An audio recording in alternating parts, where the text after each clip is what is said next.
quinta característica, versículos 28 de Atos 20, versículos 28, 31 e 32. Vamos ler esses três versículos. Atendei por vós e por todo o rebanho de Deus, todo o rebanho sobre o qual o Espírito Santo vos constituiu bispos, para pastoreardes a igreja de Deus, a qual ele comprou com seu próprio sangue. 31. Portanto, vigiai, lembrando-vos de que, por 3 anos, noite e dia, não cessei de admoestar com lágrimas a cada um. Agora pois, contendo-vos encomendo-vos ao Senhor e à palavra da sua graça, que tem poder para vos edificar e dar herança entre todos os que são santificados. Muito obrigado, irmão. Todos já vieram aí de dentro? Está tudo aí. Qual é a quinta qualificação, eu diria, ou característica do perfil de Paulo? Nós temos 3 versículos aqui interessantes de exortação, né? Esses 3 versículos são tremendamente exortativos. O que é uma exortação?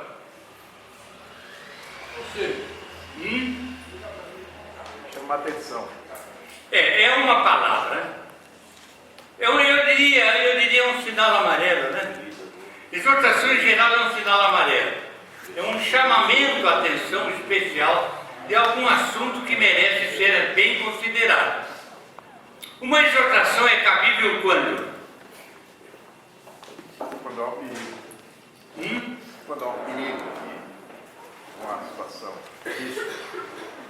Há várias circunstâncias que sugerem a exortação.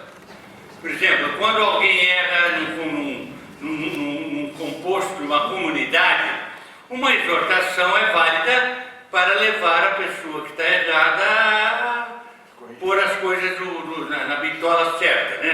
no rumo certo. Então a exortação é válida e também em outras circunstâncias. Qual é? Para prevenir que não aconteça erro.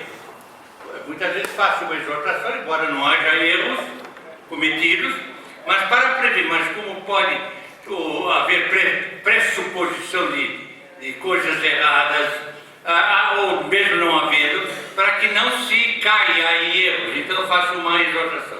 O que é uma exortação?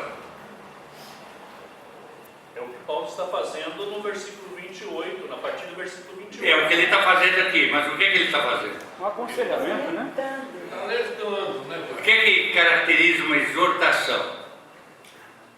Uma transferência de responsabilidade. Ele está falando, olha, eu ensinei vocês assim, vocês estão muito esclarecidos de como vocês devem proceder. Versículo 28. Não, independentemente do que está aqui, eu estou fazendo uma pergunta genérica. Tá. O que é uma exortação? Porque esse é um assunto importante para a igreja, não é? O que é uma exortação? Chamar a atenção. Advertência. Esclarecimento. Como, meu bem? Esclarecimento. Um esclarecimento? Aconselhamento. Aconselhamento. Aconselhamento. Certo. E mais? Eu quero ver a ideia de vocês. Advertência. Chamar a atenção. Vamos chamar a atenção. Chamar a Puxar atenção. a orelha. Eu pergunto, a linguagem da exortação deve ter características próprias?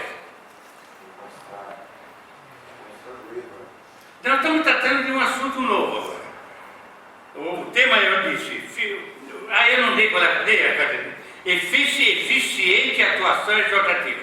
Uma das características de Paulo é que ele era um eficiente exortador. As cartas de Paulo têm muita exortação. Não é verdade ou não? Claro, ele sabe. Então ele é um ministério muito eficiente, o ministério exortativo de Paulo, e ele está aqui no Novo Testamento para nos ensinar que também nós devemos adotar esse comportamento na igreja para preservar a igreja de problemas, de dificuldades, de desvios, de heresias, não é? É importante esse ministério exortativo. Agora eu estou querendo definir bem o que é o ministério exortativo. A linguagem da exortação deve ser diferente da linguagem usada em geral no ministério bíblico? O que vocês acham?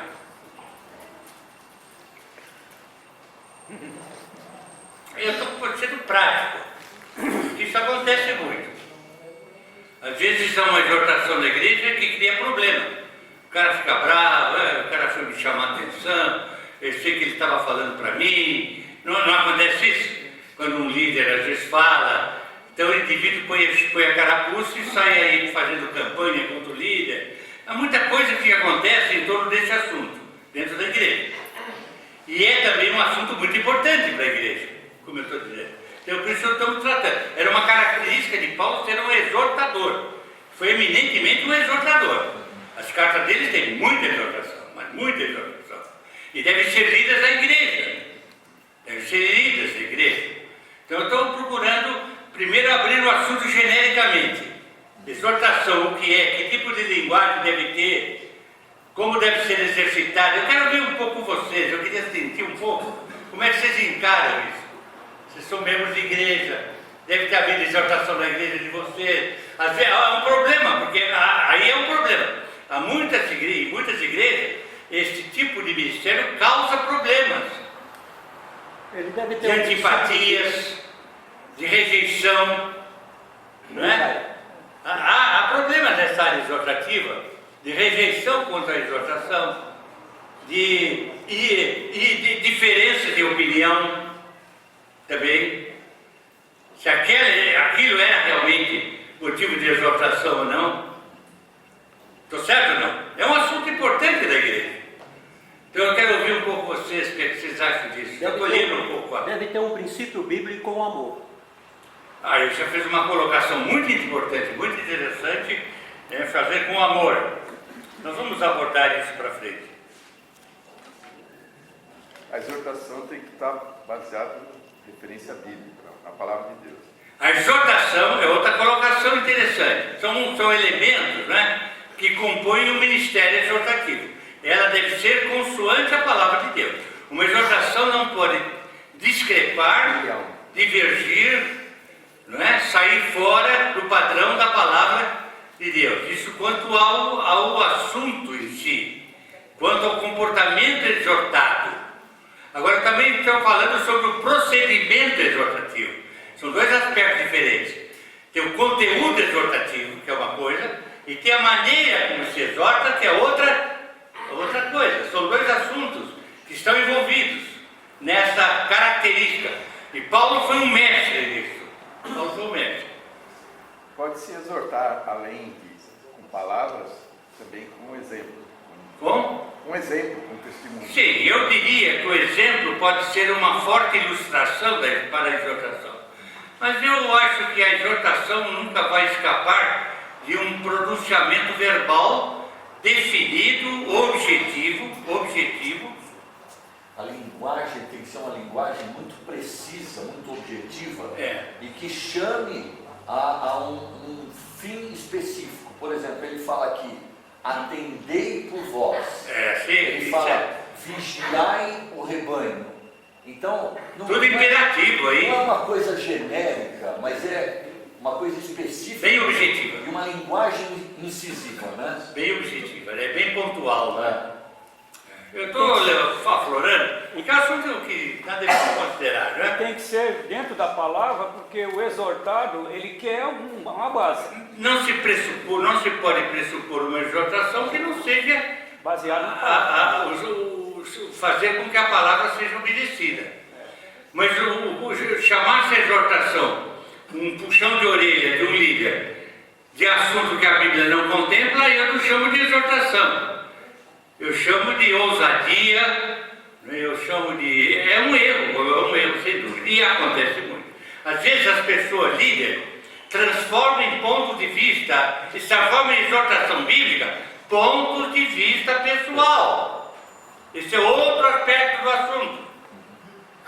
Eu que andei por aí, pelo Brasil inteiro, e pelo mundo pregando, durante muitos anos, visitando muitas igrejas, eu tive a oportunidade de constatar muita liderança agindo erradamente na área da exortação, afastando crentes bons da igreja, começa a exortar fora do padrão da Bíblia. Às vezes o conteúdo é certo, é necessário, mas a maneira de fazer é errada. Outras vezes, e acontece muito, o assunto não tem nada a ver, é ponto de vista dele. Ele acha que é assim e acabou. E ele quer impor a ideia dele. Então começa a exortar a igreja dentro da ideia dele. E isso é errado, não é bíblico, não é exortação. Isso é apelação. Está vendo quantas coisas? Pode falar, Alberto. Tem um ensinamento aqui em capítulo 3 de 2 Timóteo, Vamos lá. versículo 16 e 17. Toda a escritura é inspirada por Deus e útil para a correção, para a educação, para o ensino, para a repreensão e para a justiça. Vou ler outra vez. Toda a escritura é inspirada por Deus e útil para o ensino, para a repreensão, para a correção, para a educação na justiça, a fim de que o homem de Deus seja perfeito, perfeitamente habilitado para toda obra. É uma exortação bíblica. Não, aí é um texto sobre a inspiração da Bíblia, né? Que toda a escritura ela é proveitosa para educar o cristão. Formar, eles habilitar para toda boa obra. Então é para a formação do cristão. É um texto voltado para a formação do cristão na palavra. Agora a exortação é uma atitude específica, distinguida, de chamar a atenção para erros que estão sendo cometidos na igreja. Comportamentos, interpretação errada, pontos de vista errados e por aí afora.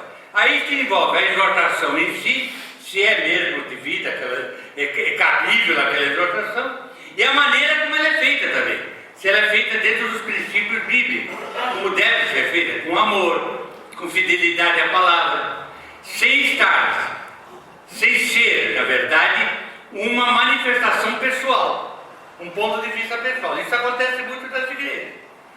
Há certas pessoas das igrejas, certos líderes, que têm pontos de vista pessoais que não contemplam um bom laço bíblico para aquilo que eles afirmam. São ideias próprias, tudo bem, ele pensa assim, ótimo, guarda para você. Mas eles querem impor certas ideias pessoais à igreja.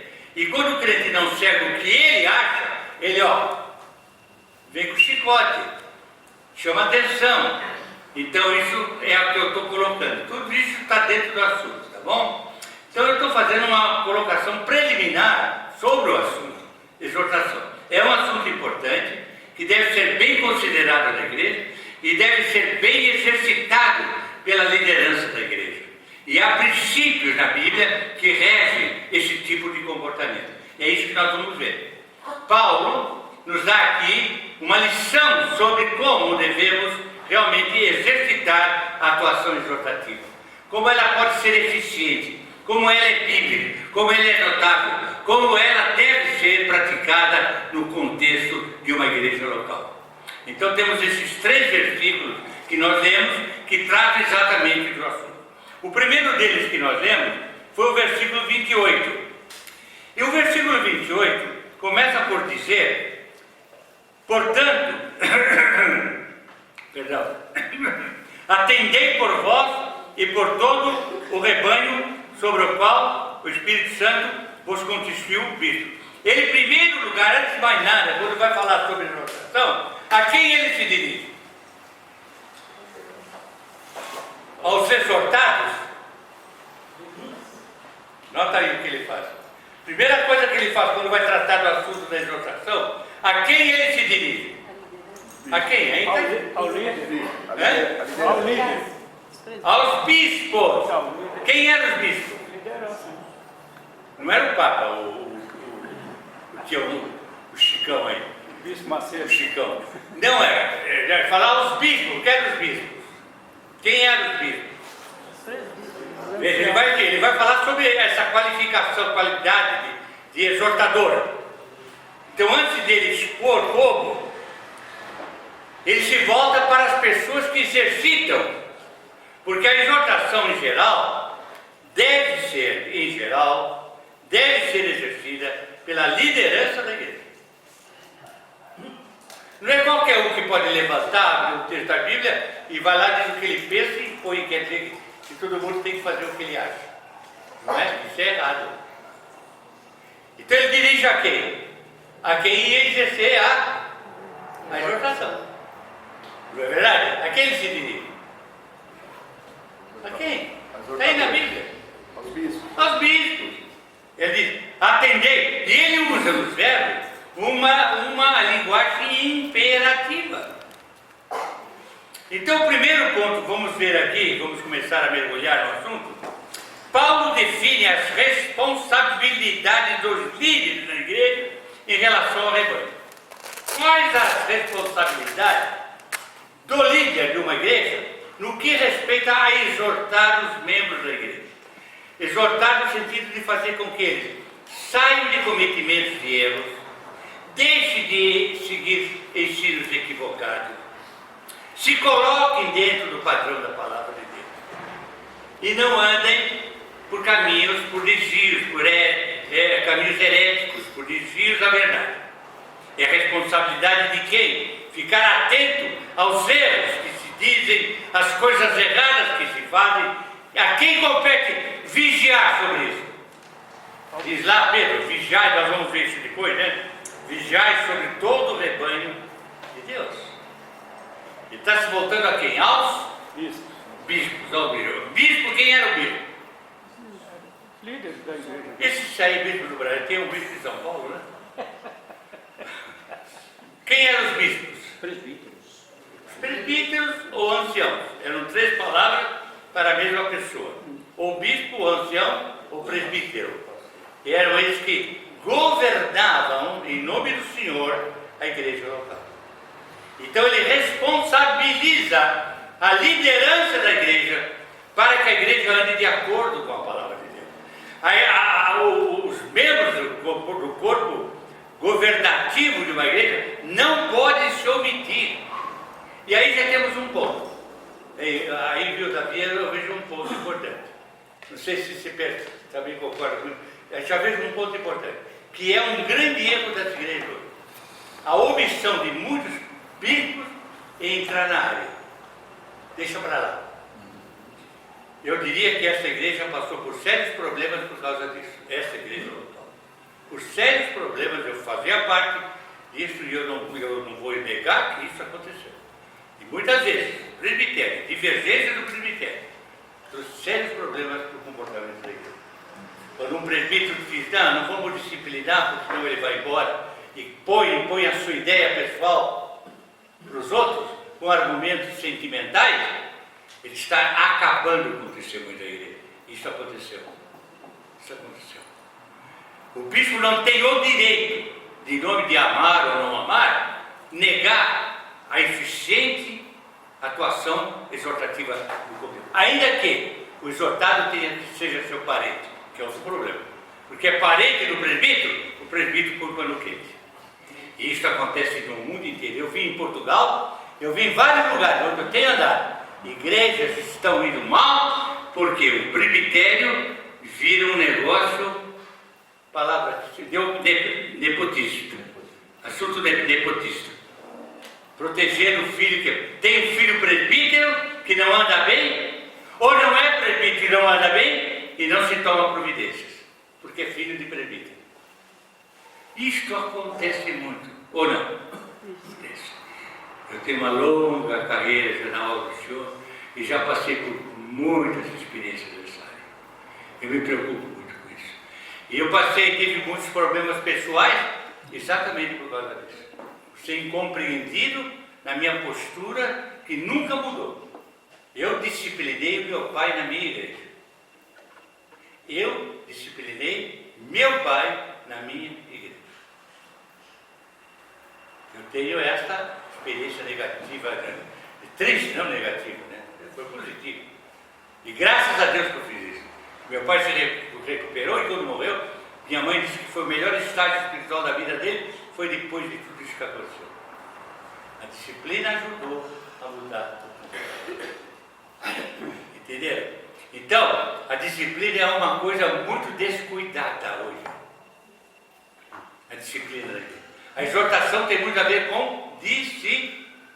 Como é que um professor conduz a sua classe? Com disciplina, senão não consegue. Ele consegue dar aula se não tiver disciplina? E se os alunos começam a atrapalhar a aula, o que ele tem que fazer? Exortar? Não tem alternativa? Exortar até o castigo, se for necessário. Até o castigo necessário.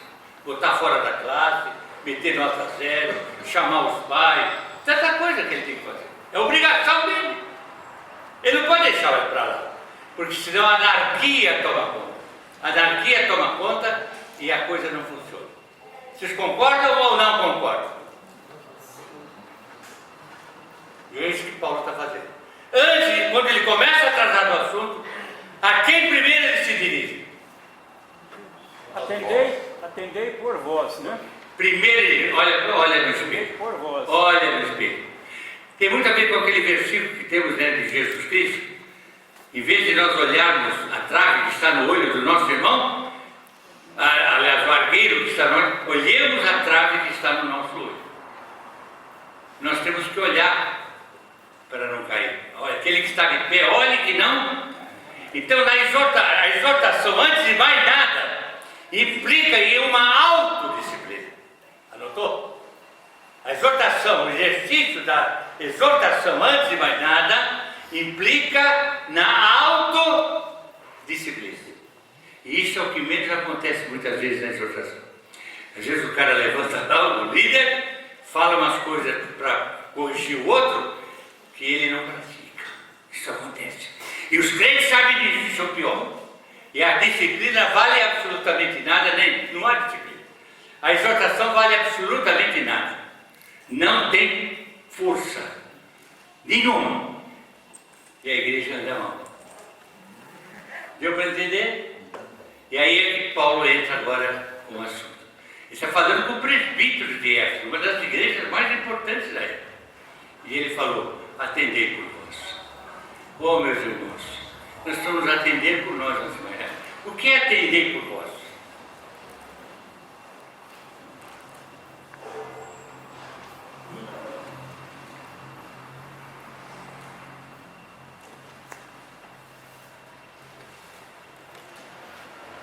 O que é atender por nós?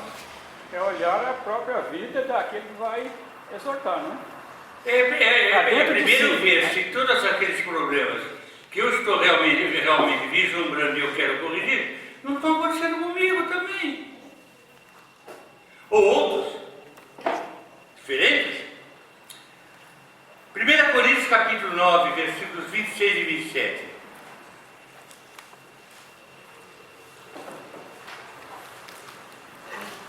Pode ler?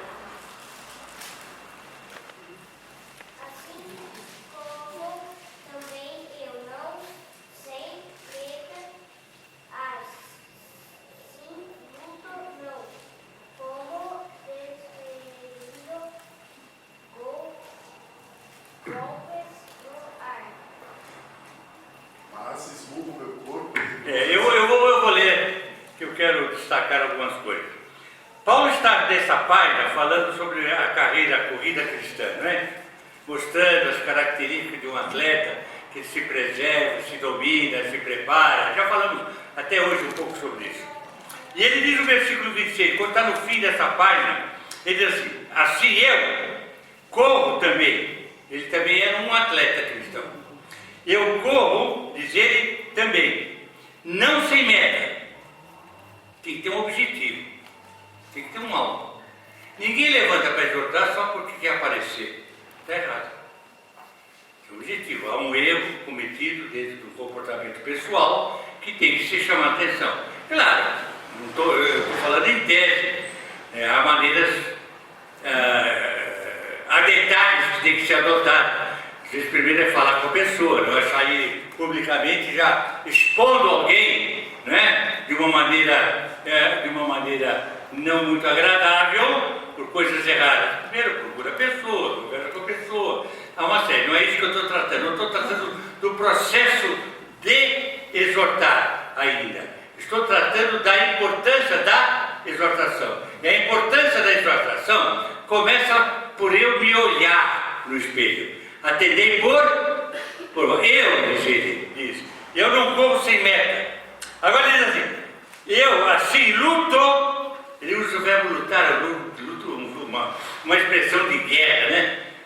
Uma expressão de briga, de combate. Não como desferir, o que é desferir? É dar murros, né? Dar golpes, não dar golpes no ar. Mas eu esmurro o meu corpo. Olha aqui, o exortador, o que é que ele tem que fazer primeiro? Ele tem que passar por um processo de avaliação. Não só autoavaliação, mas avaliação do Senhor. Eu vou chegar a isso daqui um pouquinho. Ele tem que passar pelo processo da autoavaliação. Ele não pode dizer, o fulano está fazendo isso, tudo bem, vamos lá, vamos disciplinar. Falou com o indivíduo, ele não ligou, tal, ele é teimoso, continua, então chega a hora de levantar e fazer a disciplina. Só que acontece que esse líder também tem um probleminha igual. Ele vai exortar alguém cuja filha vai casar com um rapaz descrente. E ele vai disciplinar, porque tudo bem, é bíblico, está lá, ok? Mas só que ele tem na história dele uma filhinha que também está casada com um descrente. Só que ele é um cara rico, então valia a pena. O casamento era bom. Ela não está na igreja, não tem importância, então casa. Então, que autoridade tem ele para ir lá e falar sobre o assunto? Ele tem que primeiro olhar a sua própria condição, a sua atitude. Atendei por vós mesmos. Atendei por vós mesmos. Então, aqui nós vemos, ele esmurra o meu corpo, reduz a escravidão. Olha, são fortes expressões. Esmurrar o corpo, colocar a sedão. Qual é a ideia que ele está passando aqui? O que vocês acham? Qual é a ideia dessa linguagem forte que ele usa? Para que, tendo pregado a outros, não venha eu mesmo a ser desqualificado. Qual é a ideia que ele dá aqui? Uma disciplina pessoal. Autodisciplina. Autodisciplina. Então, irmão, a disciplina aqui começa pela autodisciplina. Autodisciplina. Nós já mencionamos Mateus capítulo 7, versículo 13. Leia Efésios 5 e 15.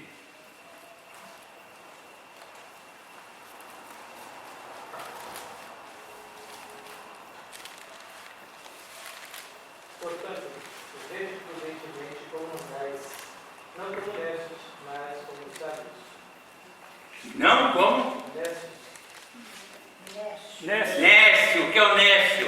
insensato, Insensato. Mas como? sábio. Sabe. Então temos mais um ponto aí que eu quero que vocês anotem na apostila. Não está na apostila isso, né? Eu estou dando alguns versículos que não estão na apostila. Eu queria que vocês anotassem, né? Primeiro, a autodisciplina. Mateus 7, 3. Autoreflexão. Efésios 5 e 15. Né? Você ande de modo digno, né? Não como nécios, né? Agora tem um segundo ponto. Além da autoavaliação, qual é a outra coisa que o bispo deve buscar? Além da autoverificação da sua própria condição, não é? Além de se olhar no espelho, que outro elemento bíblico ele deve se valer para exercitar a disciplina? Conhecimento da palavra. O conhecimento da palavra. Isso. Então eu diria, segundo ponto, é a avaliação de Deus. Segunda palavra. Então anota. Isso não está na apostila, viu? Esses pontos não estão na apostila. A autoavaliação de Deus. Porque, afinal de contas, em última análise, quem é que define o padrão? É o presbítero ou é Deus? É Deus. Nada mais compete a ele do que aprender o que Deus quer, viver o que Deus quer e fazer com que os crentes vivam o que Deus quer. Nada mais. Isso é que é exercer uma disciplina corretamente. E envolve o seu porte e envolve a sua relação com Deus. Então a avaliação de Deus é fundamental. Por quê? Só Deus sabe tudo. Só Deus diz lá o Salmo 33, Deus vê todos os moradores da terra. Deus vê tudo, Deus ouve tudo, Deus sabe tudo e Deus muda tudo. 4 coisas. Deus vê, Deus ouve, Deus muda, Deus sabe e Deus muda. Então ele tem que procurar a avaliação do Senhor. Então tem que haver uma intimidade com Deus. Doutor, veja que não é tão fácil exercer a exortação. Ele tem que ter todo esse trabalho prévio, atender por vós. Atender por vós é ele mesmo verificar como é que ele está. Segundo, é verificar o que Deus pensa sobre tudo aquilo. Qual é a avaliação do Senhor? Não o que ele acha, não o que ele pensa. Eu não gosto disso, então eu arranco a página, Não é por aí, não é ser gostar ou não gostar. É saber em que termos isso está afetando a Bíblia, em que termos isso está afetando a palavra de Deus. Ou essa é a opinião pessoal, é o que se acha. Chama-se achismo. Tem muito crente achista. Ele acha um monte de coisa e quer impor aos outros. Nós temos que acabar com esse achismo, né? Achismo. Agora, uma outra coisa que deve levar em conta, uma terceira coisa, isso não está na apostila, eu estou passando, atendei por vós mesmos. Então, é autoexame, é a avaliação do Senhor segundo a palavra, é levar em conta que a Bíblia contém qualificações espirituais que devem acompanhar o comportamento do presbítero, do bispo. Há qualificações espirituais que devem acompanhar o comportamento do presbítero. O que é que eu quero dizer com isso? Não é só a sua maneira de ser em relação àquele problema da exortação. É como é a vida dele em relação às qualificações espirituais exigidas pela palavra em 1 Timóteo e Tito. Não tem qualificações? Eu escrevi sobre isso no Boletim de Obreiros. Eu escrevi 16 artigos, vocês se leram, no Boletim do Boletim de Obreiros, 16 artigos sobre as qualificações pessoais. Alguém leu, não? Está vendo, já? Eu te falei. Ninguém ia ler. Está lá, tem 16 artigos no Boletim de Obreiros que eu escrevi sobre qualificações pessoais. Procura ler. Eu vou publicar um livrinho, transformar num livrinho, avaliando aquelas qualificações. Então, não só a avaliação de Deus, mas também as qualificações gerais. Marido de uma mulher, não dá muito vinho, não sei o quê. Tudo aquilo são exigências. Como é que eu vou exortar a alguém sobre uma determinada coisa que eu não faço também, estou certo, eu não pratico, mas eu tenho outras coisas erradas que eu pratico. O exortar diz, vem cá.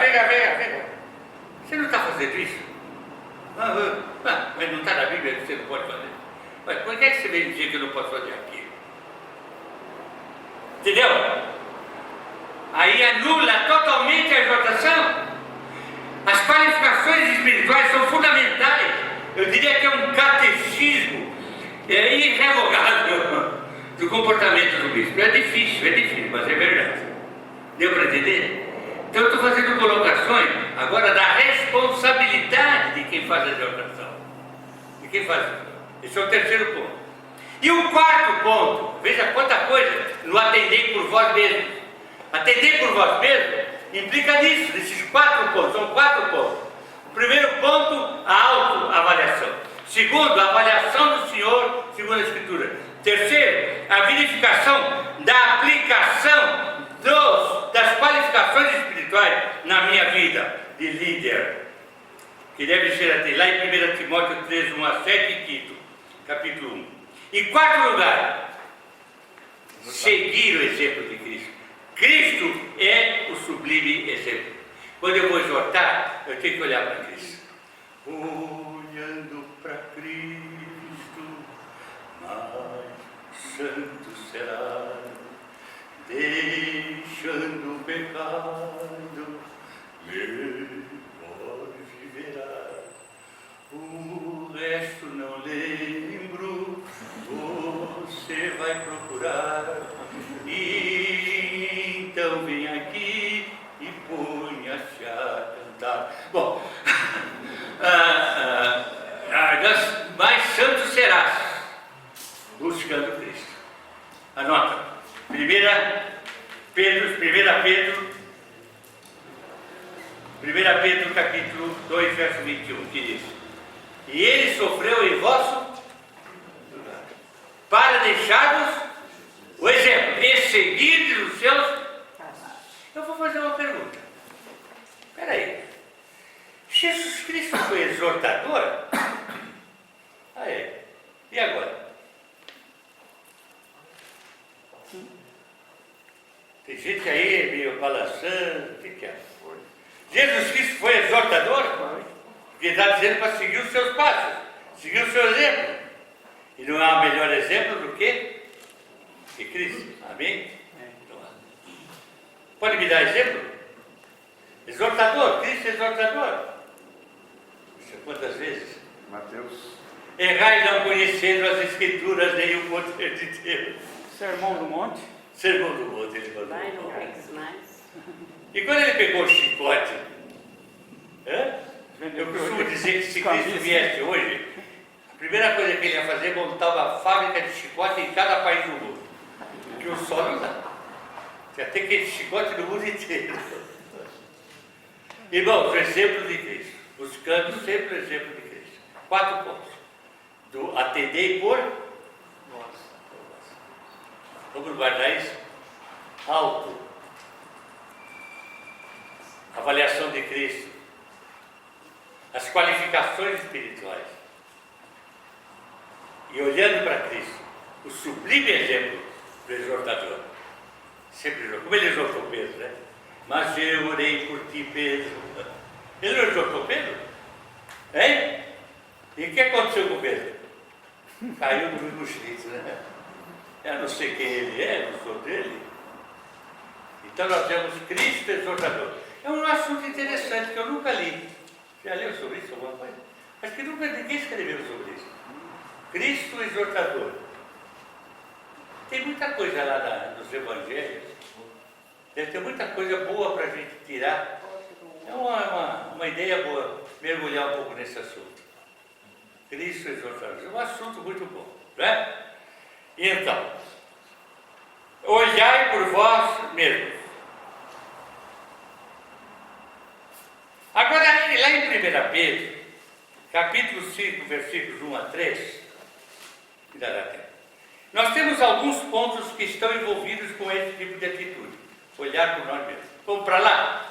Vamos lá em 1 Pedro, capítulo 5, versículos 1 a 3. Abra lá.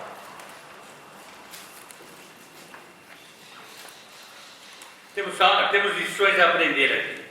Olhai por vós mesmos. Então, André falando pelo início da exortação de Paulo, né? Atendei por vós mesmos, né? Atendei por vós mesmos. É isso aí, vamos. Rogo, pois, a quem? Aos presbíteros. Aos bispos ou presbíteros, né? Que há entre vós, está escrevendo diretamente aos bispos ou presbíteros. Eu, presbítero como eles, testemunha dos sofrimentos de Cristo e ainda coparticipante da glória que há de ser revelada. Irmãos queridos, por que Paulo coloca esses dois temas nesse primeiro versículo? Ligando a atuação do presbítero, a situação correta do presbítero, com esses dois aspectos da pessoa de Cristo. Quais são os dois aspectos? O sofrimento e a glória. Não é? Não são os dois assuntos? Ele coloca dois assuntos aí. Sofrimento, o que tem a ver o sofrimento e a glória de Cristo com essa exortação que ele passa para os presbíteros? Aí eu sou meio chato, né? Eu mergulho em coisa. Aliás, não é só para os presbíteros, porque nessa carta Não. ele fala assim. Não, é verdade, eu vou chegar. Seguidamente de primeiro sofrimento, depois glória. Hã? Não, não é porque todos e depois fala mais coisas lá, eu vou mencionar mais para frente. Mas a ordem é Eu essa. estou, por enquanto, eu Não pode estou inverter, querendo singularizar aquela expressão, atendei por vós. Aqui, então ele diz assim, rogo aos presbíteros que, né? Agora, o que eu diria é o seguinte, gente, sofrimento de Cristo e glória de Cristo são os dois grandes temas da redenção. Na verdade, tudo que acontece na vida de cristão tem um alvo, tem um fundamento e um alvo. Fundamento. Qual é o fundamento do cristianismo? É o Calvário, gente, ou não é? Eu diria, hein? Cristo morreu, Cristo E foi ressuscitou. sepultado, Cristo ressuscitou. 1 Coríntios 15. Exatamente. É um É um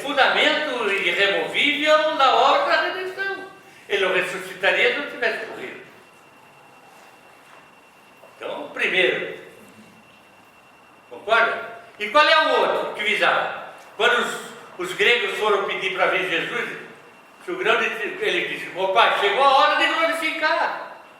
Calvário é sofrimento e é glória. A eternidade é glória por causa do sofrimento. Se não houvesse sofrimento, não haveria glória na volta de Cristo. Bom, isso foi ano passado, não tem nada a ver com o assunto diretamente. Eu só quis fazer uma passagem de leve, né? Que ele fala, está exortando presbíteros aqui, aos presbíteros que há entre vós, eu presbítero, testemunha do sofrimento. Na verdade, ele está querendo dizer, o que vale são os sofrimentos e a glória. E eu sou testemunho disso. Ele era testemunho da glória também? Ele era testemunho da glória? Claro, Jesus apareceu glorificado para ele, cheio de glória, né? Ele mesmo diz isso. Por último, a mim, ele anteviu lá no Monte da Transfiguração. E o Monte da Transfiguração. Não, no Monte o Paulo não, né? De Pedro, né? Estou falando de. Ah, é, falando de. Tem razão, tá certo, de Pedro. Ele anteviu lá. Não tem dúvida. O risco que eu falei que é bobagem. Já é Pedro mesmo. Está certo, ele viu a glória também. Mas ele não é Paulo. Eu estava agora. Os meus neurônios andaram confundidos. Então era Pedro, realmente, que viu a glória do Senhor no Monte da Transfiguração. Aliás, ele menciona isso. Né? Ele menciona. Bom, vamos agora a algumas coisinhas importantes que ele coloca na necessária atitude da liderança. Ele diz assim: pastoreai o rebanho. A quem está se dirigindo? Pastorear. Quem é que pastoreia? Pastor. E qual é uma das funções do presbítero, do bispo da igreja? Pastorear. Pastorear. É dom? Sim. É. É.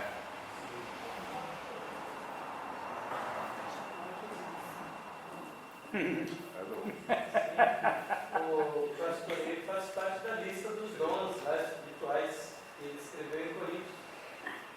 Isso achando. Uma vez que ele vocês estão pensando. Uma vez que ele foi mostrado para a igreja pelo Espírito e foi acolhido para a igreja para isso, porque eles estavam exercendo, ele já estava demonstrando essa atividade, mas é uma obrigação. Claro que é dom espiritual.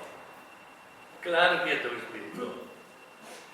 Ele tem o dom de cuidar do rebanho. Aliás, não precisa ser um presbítero para ter o dom de pastor.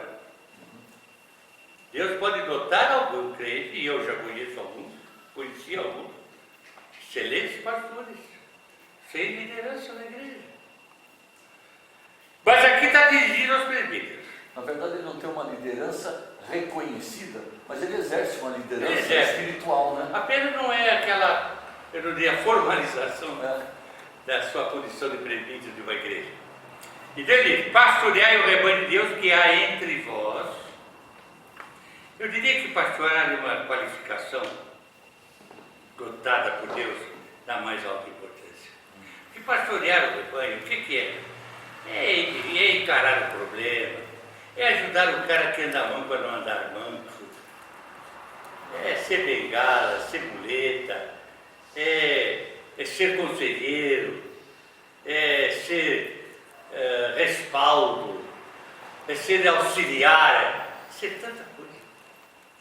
Pastorear é ser tanta coisa, irmãos, tanta coisa. É um trabalho desgastante. É um trabalho desgastante. Desgastante. E então Pedro está colocando aqui essa condição essencial do presbítero de pastorear. Mas o que eu quero destacar aqui, esse é o ponto, não por constrangimento. Então é essa a primeira coisa que o presbítero não pode ter quando ele está cuidando do rebanho de Deus. Por ser constrangido, não deve fazer por constrangimento. Então ele diz: eu vou ter que exortar você porque eu sou presbítero. Eu estou sendo obrigado a fazer. Ele talvez se sinta mal por ter que chamar atenção, mas ele tem que se sentir bem por estar tentando botar aquele irmão em ordem e a igreja em ordem. Certo? Não é uma atitude assumida por uma regra formal de um estatuto. O estatuto diz que eu devo disciplinar, então eu vou te disciplinar. Bem que eu não gostaria. Tudo bem. Mas o amor está ali também, tem que estar ali. Não por constrangimento, primeira coisa. Agora, outra coisa que ele diz aqui, mas espontaneamente, quer dizer, deve ser uma coisa muito natural, de nível espiritual. A igreja está indo bem, de repente um crente começa a fazer bobagem, começa a afetar a igreja, aí ele é chamado a atenção, ele não atende, aí chega o ponto em que ele tem que ser disciplinado, tem que se passar o assunto para a igreja. Não é um momento alegre da igreja, não é um momento alegre, mas é um momento necessário, sem constrangimento, e tem que ser espontâneo, no espírito, não é uma coisa pessoal. Eu não vou chamar a atenção de alguém porque eu tenho a carteirinha de presbítero. Eu vou chamar a atenção de alguém porque o Espírito Santo me manda falar com ele para ele entrar em ordem, entrar na regra, entrar no padrão de Deus.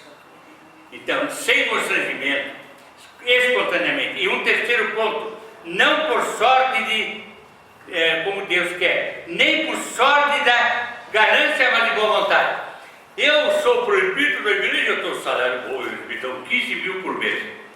Falar nisso, vocês precisam resolver esse problema para mim, viu? Então o divino que recebe gananciosamente, né? Ele serve o Senhor por dinheiro, que não é realmente, deve viver do. Quem trabalha no Evangelho, viva do. Mas ele não trabalha pelo dinheiro, ele trabalha pelo Evangelho. É uma diferença. Ah, não, o dinheiro está pouco, eu não vou me esforçar muito porque eu ganho pouco, não dá. Preciso arranjar um emprego adicional para poder ter mais. E por aí, tanta coisa que acontece, né? Tanta coisa que acontece. Não por sorte, né? Então, vocês veem, esse atendei por vós mesmos está abordando alguns aspectos que deviam estar acontecendo naquela época. Por exemplo, constrangido, o cara fazia muito por formalismo do que por espiritualidade, né? Constrangido. Ou então ele fazia mais porque se sentia compelido oficial, como oficial, né? Uma hierarquia natural de comando da igreja, né? Do que por uma necessidade do Espírito em pôr em ordem as coisas.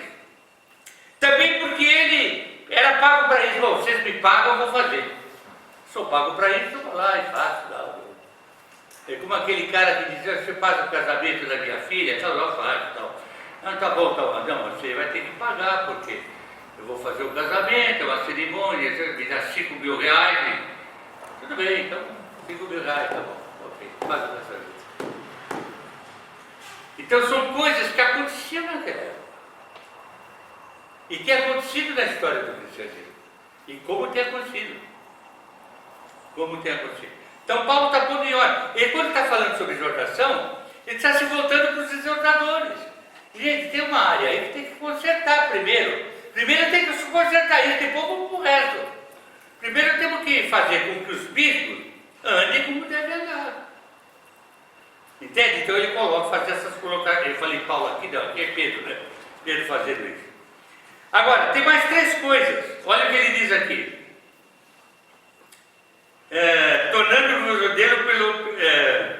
Mas espontaneamente como Deus quer. Nem por sorte da ganância, mas de boa vontade.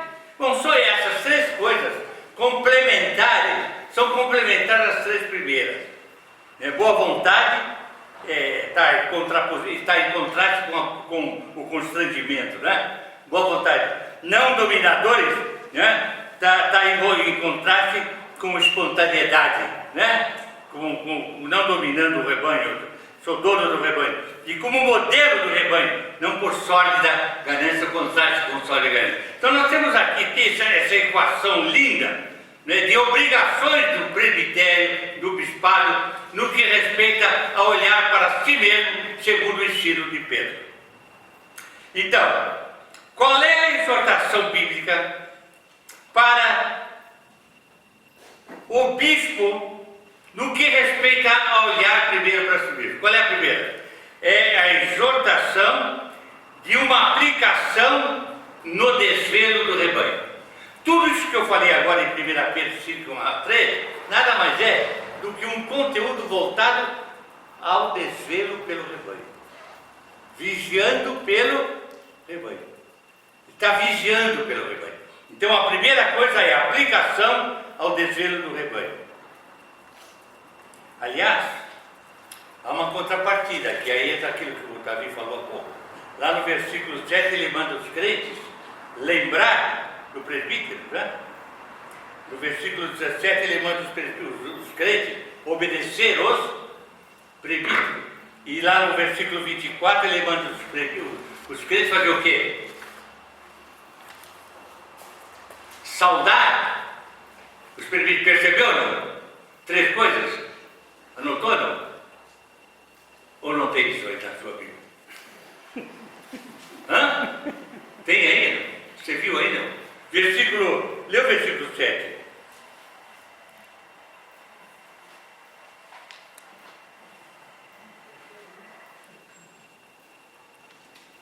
Em 1 Pedro 5? Espera aí.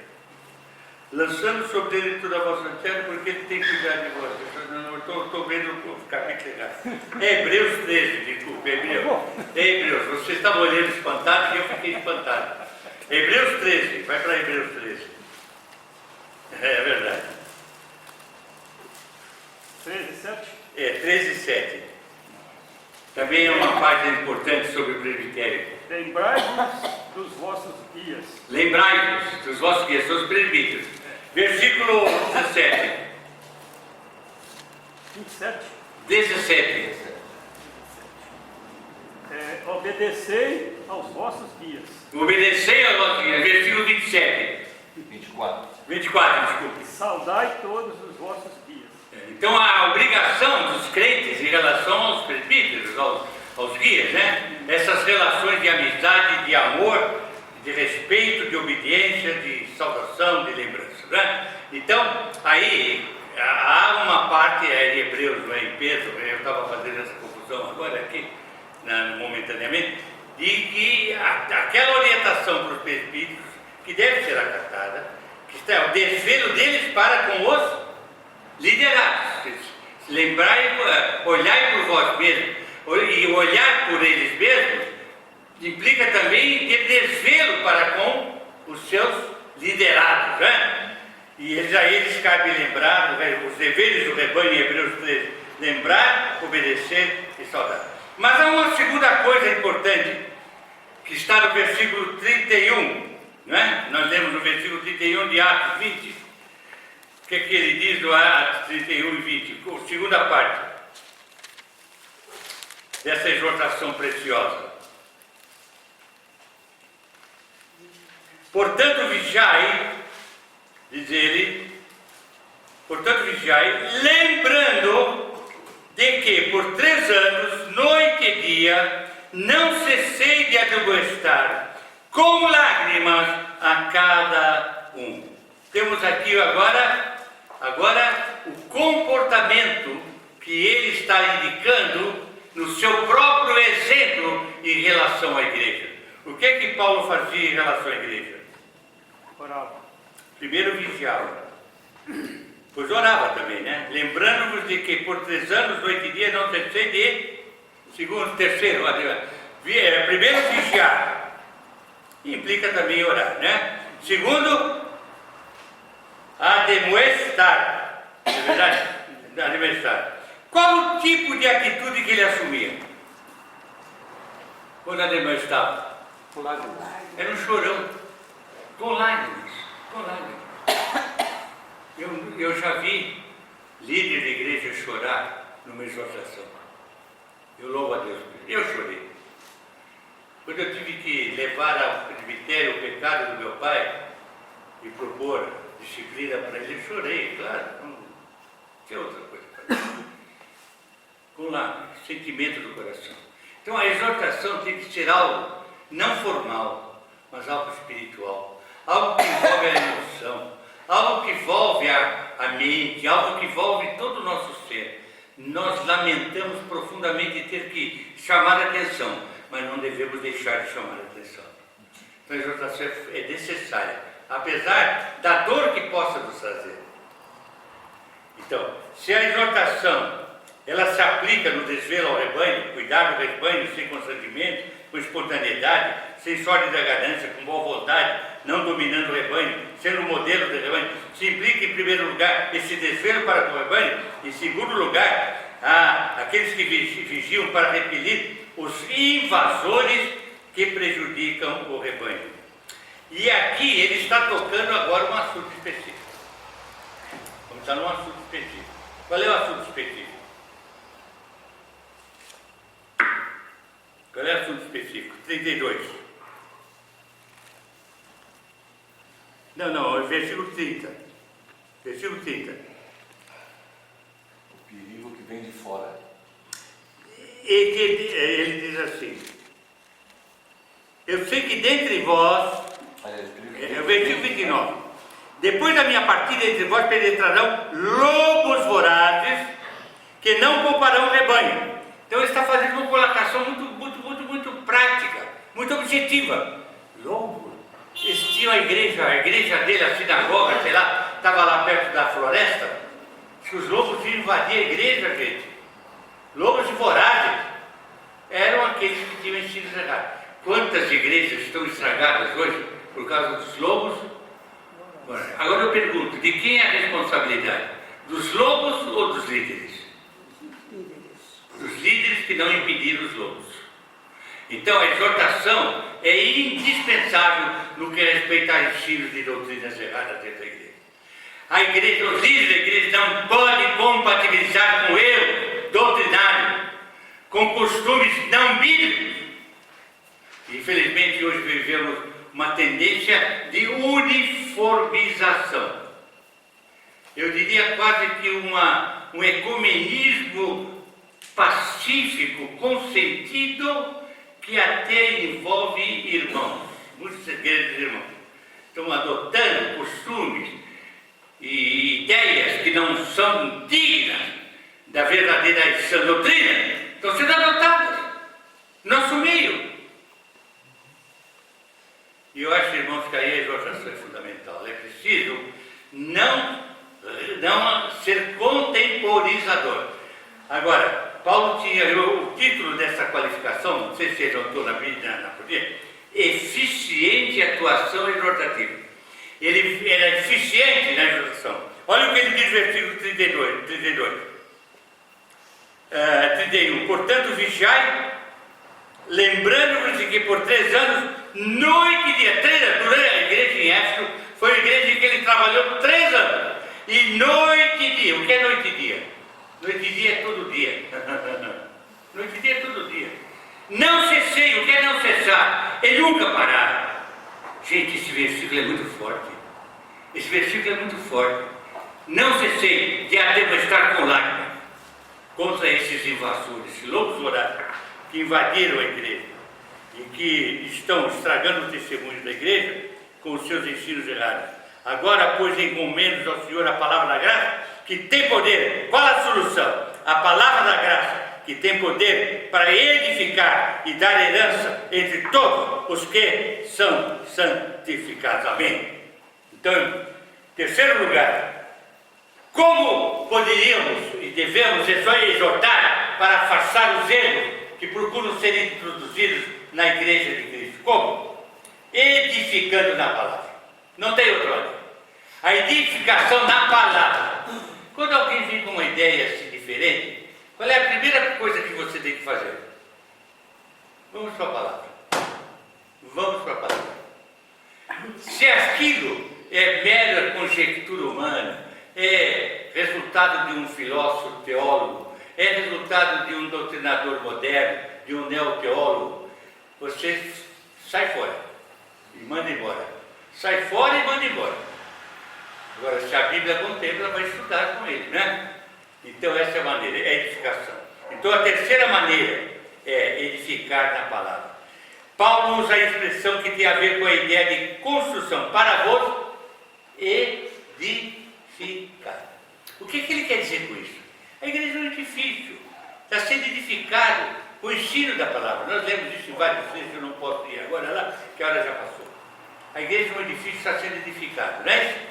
E o que está edificando? A palavra de Deus. Então você tem que ir para a palavra para que esse edifício realmente possa ser um edifício sustentado, bem montado, bem fundado, bem fundamentado para a honra e glória de Deus. A palavra da sua graça, a palavra do Senhor é a base sólida para essa edificação. Ele diz, tem poder. A palavra tem poder, ele diz aqui, tem poder. Como é que nós sustentamos o bom testemunho da igreja no que respeita à doutrina sã, à doutrina pura? Como mantemos? Hein? Como nós fortalecemos o edifício de igreja? Pela palavra. E aí terminamos mais esse ponto. Eficiente atuação exortativa. Puxa, conseguimos avançar. Vamos tomar um cafezinho?